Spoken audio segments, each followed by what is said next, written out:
Hi everyone, my name's Anthony Cummins and you've probably clicked this video because you are new to ninjutsu or you follow me. Now if you're new to the history of the ninja, you need to know what is happening in modern research, where have we gone, how is it different to the old image.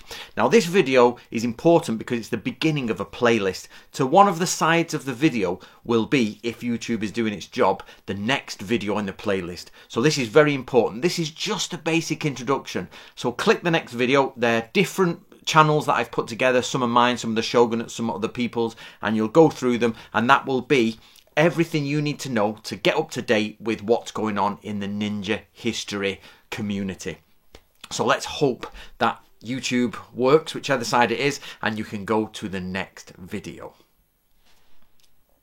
So I get asked all the time, like, Anthony, can you explain the history of the ninja? Anthony, can you explain the history of the ninja? And I say to people, well, actually, I've got like 20 books out. All the information's in there. And they say, well, they can't buy 20 books and they want me to explain it. And unfortunately, I can't, spend my time every couple of weeks re-saying what the history of the ninja is. So it just can't be done. So they then say, well, what video shall I look at? I'm like, well, I've done over 1,000 videos. So, and with all bits everywhere. So this is why I'm making this video, so that anybody who messages me, I can simply send them this playlist and then off they go and they can do it. And then after that, they're going to have to start reading books and getting that. Eventually, I do want to do a full documentary video about the ninja, like I did with The Man Who Killed the Ninja. Please watch it if you've not seen it, but with more about the history instead of my story. And eventually there will be a book on, the ninja in full from all my research, but I'm busy being lots of books to write before that. Okay, so let's do a very, very quick overview of the ninja. Very quick. And then you should be clicking either side of the screen to take you on to the next video and just keep going. And remember, I'll be adding videos as we go along. Right, the origin of the ninja. Okay, basically, the ninja, we don't know where they came from. We just don't know where they came from. Originally, they are called Shinobi no Mono, but actually that word tends to crop up in the 16th century mainly, and then up until the 19th century and then into the 20th century and with us. But actually before that there was multiple names for these espionage agents. Were they from China? This is unknown. Basically there's clearly influence from China without a doubt. That goes without saying that China has a massive influence on Japan. Language, culture, everything. So it was without doubt that some of the influence for the ninja came from China. How much? You can see Les Con's channel. It will be in the playlist. So there's stuff on that. So don't worry, you will come across that if you watch the playlist. But of course, we don't know how much of it was indigenous to Japan at the time. Their burglary, their thieving, things that people did because of, it grew up in the culture there. So for the origin of the shinobi, it is a mystery. Not a mystery because they're magical, but mystery because there's no written evidence. And we can only sort of guess at what goes on. The first mention is in the 14th century with the Taiheki, and it's clearly the use of the word shinobi to mean a specific type of person doing a specific task. Whether that's a permanent task or just part-time for that day, we don't know. But basically, it starts in the 1300s and goes all the way to today, the history of the word. But remember, the word shinobi or ninja is not the only one to describe infiltration agents, espionage agents in Japan. So when did the ninja end? We know that they started becoming known as ninja from the 1300s, but that word got very popular in the 1600s. So when did they end? Well, actually, all of Japan's social structure changed when the Americans came over and they opened up to trade with Europe. They literally changed the way they worked. Everything. So what happened was they got rid of their military army, their samurai, they got rid of them. They created a social class for ex-samurai people. They changed the way that the government worked totally. They got rid of the shogun. They reinstated the emperor. They took on modern systems. They invested in railways.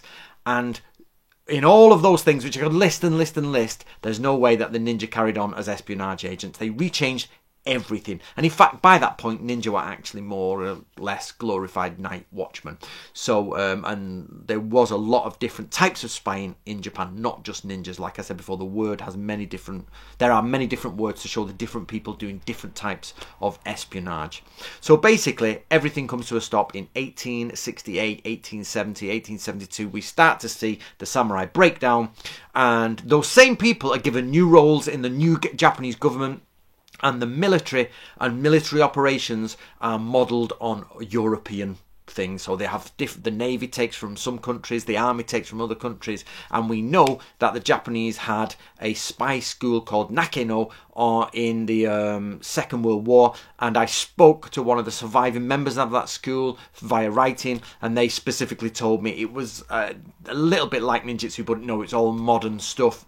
And we know that Fujita Seiko taught a history of ninjutsu there, max of about an 8-hour course. So the idea that ninja moved on to become the modern Japanese spy is not correct. They literally reshuffled, rechanged everything. So the job of ninja disappeared. But did the ninja disappear themselves? We'll discuss that. How are ninja organised? Right, basically they're organised in the same way as everybody else in Japan. There isn't anything different with the way ninja are organised. They're organised in clans, families, schools. So there's two things here: clan, family, and school. So basically, you're either brought up in a clan. Japan was tribal. It was turned into a clan-based system. It was medieval, iron work, good high-end art, high-end literature, high-end music and everything. And we suddenly go from a tribal society into a clan-based and multi-family society where you get lots of people following the main clan.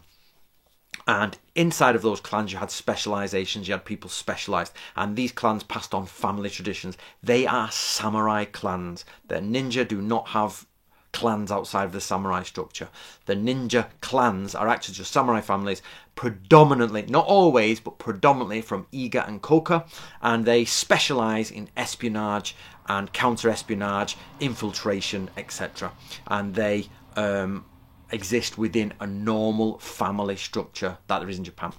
To add to this, you also get schools. So when the family structure broke up a little bit and the 1600s takes place and you start to see people move into towns and cities, and what happens is that families start to break up, if you like, among the city instead of one farmhouse and one village, and you start to get many people come together and forming dojos. And these dojos spring up everywhere, and inside some of those dojos they taught the art of the ninja. So you either get taught it in your family or inside your dojo, depending on which. However, if you are hired professionally as a shinobi, or if a samurai was hired professionally as a shinobi, basically you had an agreement with a lord, you signed a contract directly, there was no middleman, you directly signed your contract with the family, the head clan, and you were assigned different tasks to do. You were given either one of two statuses, and that was, if that's the plural of status, that is, you were either covert or overt, which means if you're overt, people said he's hired as a shinobi. It's a he, not a she. And that's their job. And they literally have barracks as a shinobi. They guards people as shinobi. And if you're covert, you'll probably keep a profile as something else. You have a fake profile and you go out doing different things with nobody knowing. Creeping, sneaking in, jumping fences, writing coded messages. So you're either overt or covert when you're hired for the Lord. And if you're not hired by the Lord, you're with your family. Not your school. You don't live with your dojo, you live with your family. Even if you've learnt ninjutsu from a dojo and your family don't do it, ninja are still connected to their family and their household. If they've learnt ninjutsu in a dojo, they then go out and do it in through the Lord. There is no high ranking, low ranking middleman. That just doesn't exist. Ninja fighting, ninjas don't fight in the sense that you would imagine, like they don't sort of do their own hand-to-hand combat and they're hired for their fighting skills. Utter nonsense, that's not true. They are samurai warriors, or maybe ashigaru, that's a foot soldier, who are still half in the samurai camp, half in the peasant camp. It depends where you look in history for that. But the point is, they are military men, they are not farmers, they are military men who are trained in lots of military arts, not just ninjutsu, but their specialization is shinobi no jutsu, ninjutsu. So the idea here that ninjas trained in fighting is not correct. We've gone over this many times, but I know you're probably new to ninja history, so we'll go through that in some of the videos. Basically, the ninja would learn, sorry, a warrior would learn fighting skills. They'd learn the different schools, their own family school or a different school. They would learn how to fight. And then they would learn how to actually do infiltration, espionage, counter-espionage through their ninja training. This is like asking, how good is a butcher at fighting? How good is a lawyer at fighting? How good is a school teacher at fighting? You're like, well, let's make it military then. You say, how good is the radio operator at fighting? How good is the code breaker at fighting? How good is the cook at fighting? Like, why are you asking how good this person is at fighting? It doesn't matter. All military people know how to shoot guns, fight. They have basic unarmed combat training. They have to do these things. Shinobi probably have high-level combat training because they are the Special Forces of Japan. But the Special Forces of Japan will study normal combat... the Special Forces of the world study really just combat training, but they do it to a high level. And what they study as specialists is demolitions, breaking and entering, team movement, infiltration, all those things. So the idea of asking ninja fighting is ridiculous. Don't ask it. Just each individual was good or not good at how they fought. Sometimes fighting was needed in a ninja job, sometimes it wasn't. It depends what the ninja job was doing, because there's lots of different various types of ninja. Right, ninja myths. So the ninja are separate from the samurai. Not true. Myth. Believe me. The ninja come from the Yamabushi. No, they don't. That's made up. They have no connection. The origin of ninja has no connection to Yamabushi through any historical documentation. Yamabushi appear there, but they just appear as disguises. Then they also say use Yamabushi as shinobi. The idea that Yamabushi were the origin of the ninja is not correct, according to modern research. The Yakuza, there is no connection between Yakuza and ninja. None. I don't even know where that comes from. None. Ninja are connected to Shaolin monks. No, they're not. There is no connection between ninja and Shaolin monks. Absolute nonsense. Basically, the idea that ninja originated out of some dark, strange place is not true. Or even though we don't know their exact origins, we do have a very detailed understanding of how it came about, and it all comes from samurai literature. It comes from the Bushi class, it comes from the military class, and the military class took some part Chinese and probably some part Japanese, and from that the amalgamation grew, and the word Shinobi no Mono came to represent, or ninja, came to represent all of the different types of espionage agents that exist in Japan. Right, where can you train in ninjutsu today? I get this question all the time. And the entire reason I am doing all of my work with all of my team is because there was nowhere you could train in ninjutsu. I'd been to most of the places and there was nowhere on this planet you could train solely in historical ninjutsu, unaffected by the world. So I'll give you a quick overview. The first and only place you're going to get 100% historical ninjutsu is through me, which is through my website and my school, Natoru Ryu. It's the only place it's the only place on the planet that does not mix other elements that are non-historical into ninjutsu. It's the only place. I wish it wasn't the case. I want more people, and my aim and goal is to get ninja organizations all over the world studying historical ninjutsu. But at the moment, as it stands, you can go to my website or go to Facebook, Natoru Ryu Hub, and ask to start training ninjutsu. And it's the only place in the world you will actually be able to train 100% in authentic ninjutsu with nothing added on. But there are other places.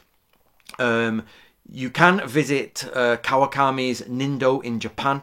Now, he started his own modern organization called Nindo. And basically, there he will teach you lots of authentic ninjutsu, absolutely, from his Japanese understanding. You can join his school. Just go and search Nindo Channel. Actually, Nindo Channel. Don't just search Nindo and find channel. Literally the two words, Nindo and channel. And you'll come across a man called... basically Kawakami Sensei, and you follow his links, follow his information, and you can join his school and get a certificate in his form of ninjutsu.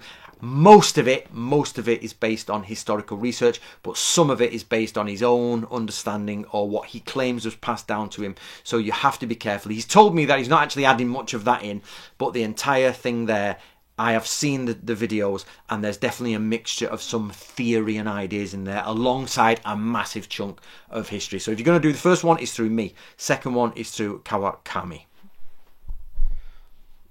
The other place that does some form of historical ninjutsu is Budo Ryu with Krista Jacobson. Basically, Krista mixes the translations that we put out, Bansen Shukai Shoninki Shinobi Hiden, and she mixes these with the Bujinkan or Takamatsu Den traditions, which of course I don't believe in, and of course some other non-confirmed traditions that don't, So if you go to Krista Jacobson, you will get some authentic stuff, but you'll also get Takamatsu's information, and you'll also get some of Krista's own ideas. So it's not 100% pure, but there is definitely historical stuff in there, and which I always support. Anybody who at least puts some historical stuff with their curriculum is good in my books. So I would see those. So, but above all, and of course people then always say the Bujinkan. Well, the simple fact is I've yet to see anything but martial arts come out of the Bujinkan, or Ninpo Taijutsu. Even though they changed the name to Budo Taijutsu, it's always Ninpo Taijutsu, basically, is what they pushed it as for most of their career.